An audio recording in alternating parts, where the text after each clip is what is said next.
What goes into good level design? While there's never going to be any magic formula to a good level, there are common principles and rules that developers use to provide an enjoyable experience. You've probably noticed some of these techniques as they're being used just as much today as they did 33 years ago with Mega Man. Techniques such as the isolation principle, where you single out a new mechanic so the player focuses on learning just that one mechanic before moving on. Then they go on to learn the next mechanic, which is usually also singled out. Then you combine these mechanics together to create interesting and emergent challenges for the player. Since they know each mechanic individually, you can make some pretty unique challenges by just combining those existing assets. To demonstrate this, I've created a custom level in Mega Man Maker demonstrating this and many other techniques that you can use for your own levels. In this video, things will run a bit differently. I'll run through my own level, providing commentary and my thinking and design processes, and how I incorporate level design strategies into my level. If you'd like to give my map a go, I left a link in the description.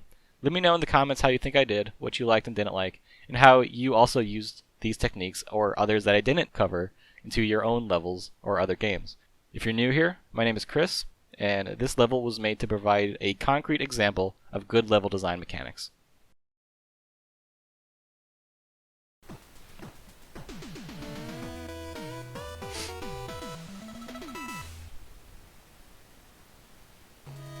Alright, let's get that mouse out of the way. Alright, so started level here. Like a lot of games, we just have this big open space so the player can just get used, see what they can and can't do. The difficulty rising in Mega Man has always been a bit higher than other games. So we have our first enemy already. Usually like to give more room for the player to kind of play around with. But I found that a lot of other levels don't really take that account, and I don't think it's too bad. It's something that works specifically for Mega Man. So a lot of these concepts you can bring over in other games, but you kind of have to... It's kind of like a programming pattern, these concepts, where they're not a one-size solution. You really need to mold these techniques into however the game and how it plays. So Mega Man, I think the curve goes up a lot more. Here we have the spring here. Also, another case of the isolation principle. The player needs to learn to have to hold the jump to continue. Then we just take those individual components, and then we also just combine them for some interesting gameplay. Then we have these little telly enemies. Just playing with the space a little bit here. It's a little bit constrained. And here we're just combining a lot of those elements as well. There we go. And here just taking the individual enemies and then combining them for the last phase here. For my levels, I like to have kind of a crescendo of slow rising action, and then reach to like a mini climax, and then before letting off the gas and giving him kind of a rest point, which is what this screen is for. And here the player is forced onto these lift things, because they need to be familiar with it for the next point. And then down here you can see I added a little bit of triangularity. So if players are feeling really confident, they can try going for that. I'm very bad at it, so I will not. Then we have some light platforming with these, a little bit more challenging, a little bit more risk. And over here, I'm also isolating these little wave enemies, but I purposely made it so that they are out of the way, so the player knows about them, but they don't have to deal with them right now, but they know that they will in the future. And here, just combining these set elements. There you go. Alright. And again, kind of just a rest period before the next bit, which is actually a mid-boss I put in, which is actually going to incorporate these elements that I've found thus far, including these lift panels. So this boss likes to fly around the room, and the player must utilize these lift panels in order to get up to his height. This screen probably went through more iteration than any other screen in the game, I'd say. It used to be really busy. Used to be a lot more lift panels, which when I found that when he does that meteor attack, things get really annoying. It is very hard to play and commentate over my level. Something I have done is I've added a bit more checkpoints than a lot of other levels I've seen. I found myself getting pretty frustrated, maybe because I'm just not a seasoned Mega Man player as I am than compared to a lot of other people.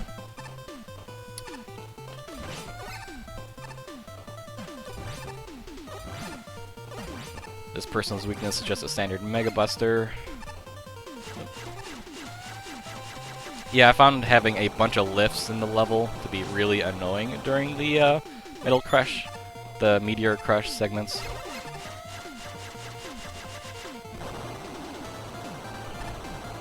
Ugh. There we go. When you defeat him, you get the Thunderclaw, as well as a life recharge. And here, again, just another case of the isolation principle. Player must learn this one mechanic before moving forward. Learns that he can actually swing on that. Same thing, just in a more risky manner, and then introducing some of these tele enemies. There we go. And then just chaining them together here. Now we're just going to be combining elements from the first level with this Thunderclaw. Like the spring and the lift. There we go.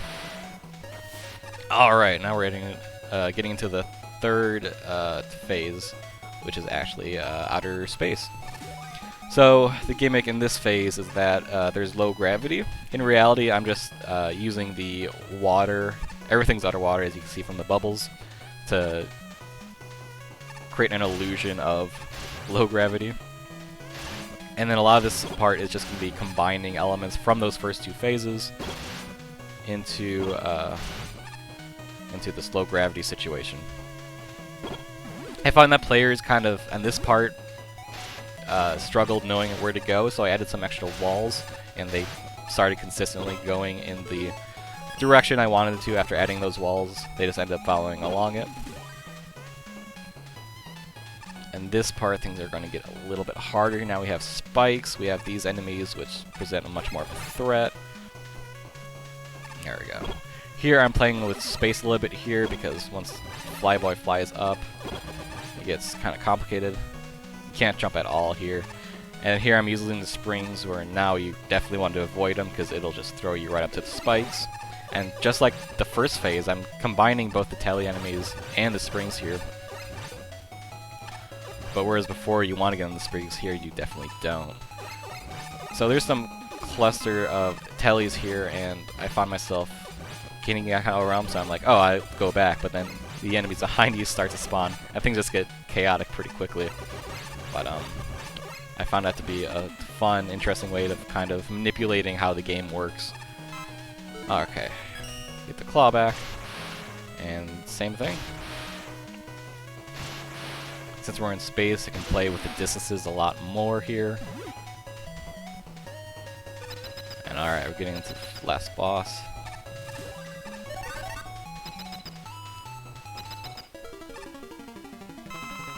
So with this boss, is a gimmick as well of things are a lot more awkward with the low gravity, and you have the spikes up there, so you really have to be careful about where you're at.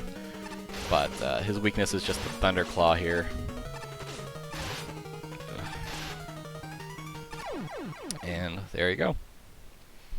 Alright, as you can see, I used a lot of instances of the isolation principle, along with, and then combining them in a sort of timeline where each pieces were really modular by themselves.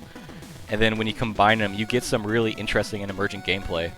If you would like to play Space Race, I've included a URL in the description. I'd really appreciate it if you would tell me your thoughts, things you liked, things you didn't like.